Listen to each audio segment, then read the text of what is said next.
Sobrang tagal niya dumating. Ang ganda. I love it. Kailangan may membership ka para makabili nun.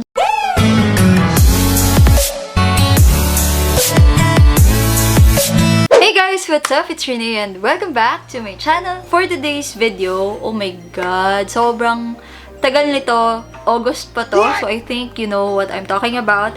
We'll be unboxing. Ta-da! This is the BTS Army Kit 7th membership. So, grabe. 7 years. Woo! So, meron na ako nung from, I think, 4th membership meron ako or 5th. I'm so excited! Grabe, ang tagal kong nag-renew. Siguro August to, August 21. O, tama ba? I believe nasa August-ish.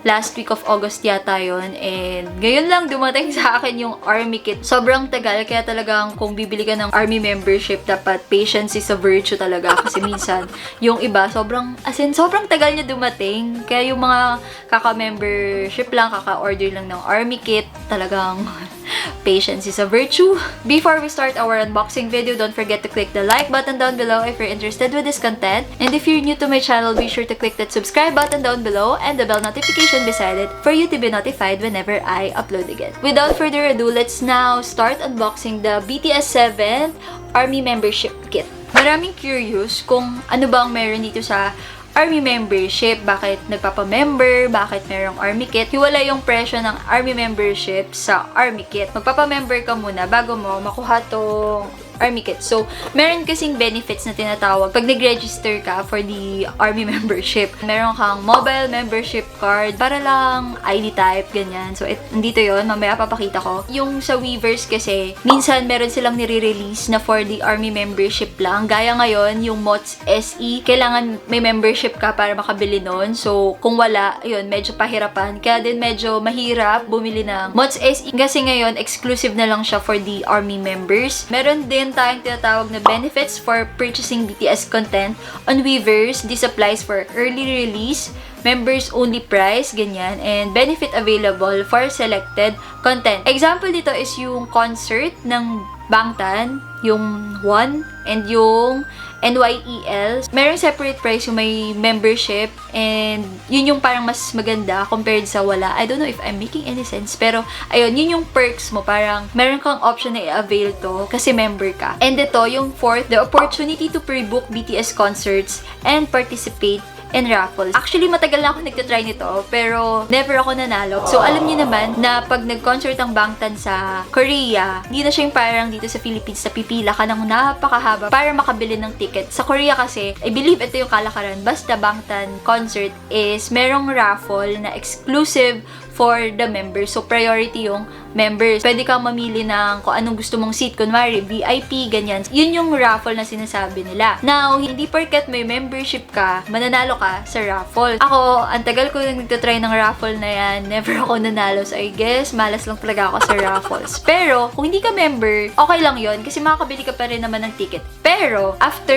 hindi maklaim ng mga nanalo sa raffle. Okay? Naiintindihan nyo ba? Okay, tama. 5th is the opportunity to apply for attending music shows featuring BTS. So, alam niyo naman na before pandemic, meron tayong tinatawag na Music Bank in Kigayos. Pag Army member ka, meron kang chance to participate, manood ng live ng mga ganong shows ng Bangtan. 6th is view members exclusive image, video, and sound content on BTS Weavers. So, ano ba to? Ito yung mga bawal i-repost online kasi exclusive nga siya for the Army members. Then 7th, the opportunity to apply for or participate in online and offline special BTS events. Now, yung 7, I'm not really sure kung ano yun, pero I believe ito yung mga fansign events na never din akong nanalo sa tagal kong nagbibili ng mga album nila. Pero kasi I believe dapat sa Weavers ka bumibili. Eh kaso nung before pandemic, oo, sa Weavers ako bumibili. Webly pa nga siya before eh. Pero yun nga, hindi naman ganun karami yung album sa binibili ko. So usually yung mga nananalo dito is talagang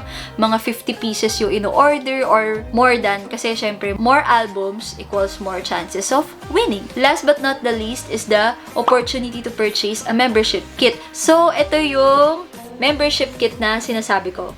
Kailangan mo muna maging Army member bago ka makapag-purchase ng membership kit. Yun yung benefits ng Army membership. Now, let's dive into this box. Dito lang sa labas is, andito na agad yung Army membership card. Nandito siya sa parang special envelope. Ito yung membership card ko and dito sa baba is nakalagay lang yung buong name ko. Nakalagay sa baba ng name mo yung ID. The membership card is purple. And then when you open the box, meron pa ulit box. So, box in a box. By the way, I was assisted by FanSeoul Philippines for this army membership. Nakalimutan ko na kung magkano yung binayaran ko kasi sobrang tagal na niya. Here in Weavers, $22 yung army membership and yung membership kit is $13.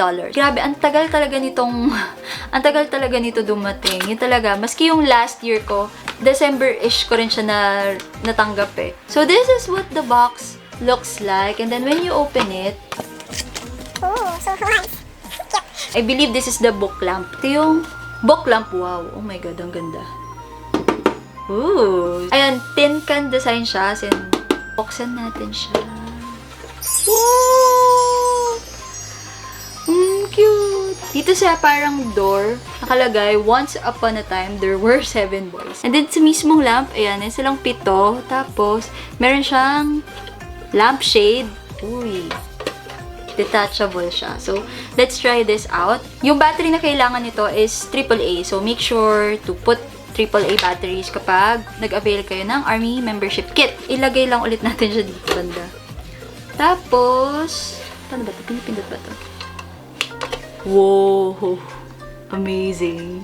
Against the light kasi may lighting ako. Pero, ang ganda. I love it. Pwede mo to i-display or kapag matutulog ka na, buksan mo, tapos open mo to. Parang night light, ganun. Tapos, dito sa loob ng box na to, meron pa, paano to? Ito, meron siyang pouch. So, merong instruction manual yung book lamp.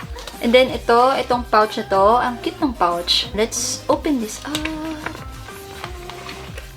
Ooh! Ayan, meron tayong photo card. Kala ko walang photo card. Nahanap ko na yun. Nasaan eh. Pero ayan, ang cute!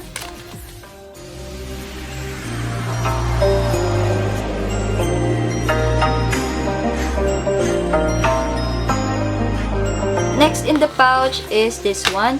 This is the magnetic bookmark. Para sa mga mahilig magbasa, ayan, meron po tayong bookmark. Hindi lang siya pagbabasa, actually, pwede mo rin ito gamitin sa planner mo, ganyan. Ayan, so, ayan yung nasa harap. You have the Mang Nail line and J-Hope. Dito sa likod is yung line, RM, Jen, and yung Gi. Tapos, ano pa ba nandito? Okay, ito na yung last. So, hindi ko alam kung ano to. User guide. Oo, ayan. So, meron tayong user guide. So, yung nandito is si Taeyong. That's it. So, I believe yung nasa pinakailalim is yung photo book na. Ooh. Ay! Bongga! Ay! Wow. Wow, grabe naman. The power. I'm not sure if I am allowed to share the content of this Army Zip or actually even the Army Membership Kit itself. Pero, ayun, if hindi, edi tatanggalin ko tong video na to. Meron siyang pa-painting. Ayan. Pero syempre, di ko sisirain to at kokoloran yun, no?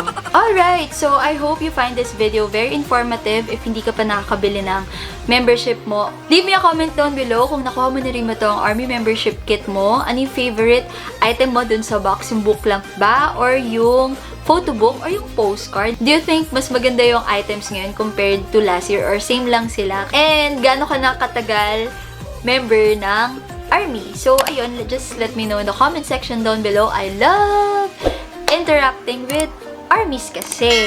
That's it for this video. Thank you so much for watching. I will see you again on my next video. Bye!